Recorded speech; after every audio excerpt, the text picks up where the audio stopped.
श्रीमद् भागवत के 5वें स्कंद में कथा आती है, एक डकैतों का सरदार उसने एक ब्राह्मण को वली के लिए पकड़ लिया। उसने मनौती मांगी थी मेरे यहां एक बेटा हो जाए, उसको सामने खड़ा कर दिया और जैसे ही उसके ऊपर प्रहार करने की कोशिश की तो प्रतिमा फाड़ करके मां भवानी प्रकट हो गई और सबको मार डाला उसने, बलि नहीं चढ़ने दी। कौन था वो? जड़ भरत, जिनकी कथा 5वें स्कंद में आती है। तो इन सब चीजों से बाहर निकल करके आ जाइए, ये अपराध ना करें बिल्कुल। किसी की बलि चढ़ा करके बच्चे का जन्म होता है तो ऐसा बच्चा कभी स्वीकार मत करना। किसी के प्राणों की आहुति डाल करके कभी भी अपना परिवार मत बसाना, ऐसे परिवार की जरूरत नहीं है। काल का पुराण मां भगवती के लिए एक प्रमाणित ग्रंथ है, जिसकी कथा मैंने 2-3 बार आपको सुनाई है। पूरा देश हमें सुन पा रहा है। ऐसी पूजा, ऐसा पाठ, ऐसी आराधना जिसमें हिंसा ना हो, जिसमें तामसीपना ना हो, जिसको करने से मन को शांति मिले, मन को संतोष मिले, ऐसी आराधना करना, ऐसी पूजा करना। ताली को ज्यादा जोर से नहीं बजा दिया आपने।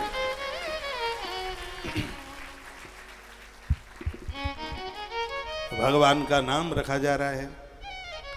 विश्व भरण पोषण कर जोई, विश्व भरण पोषण कर जोई, तापर नाम भरत अस होई। विश्व भरण पोषण कर जोई,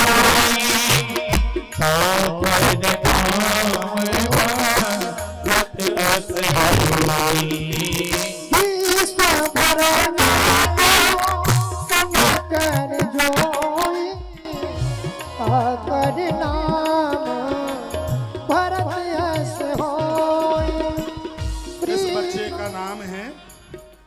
वो श्री भरत रख दिया।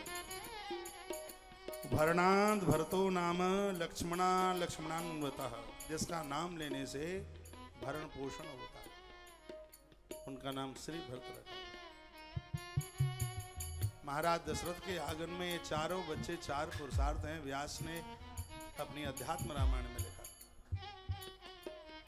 श्री भरत लाल हैं धर्म और राम है मोक्ष, शत्रुघ्न अर्थ और लखन लाल काम। बताया गया है कि शत्रुघ्न और लक्ष्मण ये बहती हुई नदी की तरह है। क्यों? पैसा एक जगह टिकता नहीं है, बहता है। और शत्रुघ्न क्या है? अर्थ। अर्थ टिकता कहाँ है? बहता है। इसलिए इसको नदी का रूप दिया। लखन लाल है का इच्छाएं भी टिकती नहीं है, बढ़ती रहती है, उसको भी नदी का रूप दिया। बहुत ध्यान से सुनिए।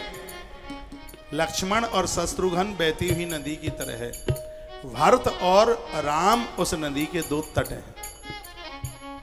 नदी के 2 तट होते हैं। और याद रखना, नदी सरता वही पूजता है, वंदनीय है। लोग उसकी स्तुति उतारते हैं जो नदी अपनी सीमा तट के बीच में बहती है।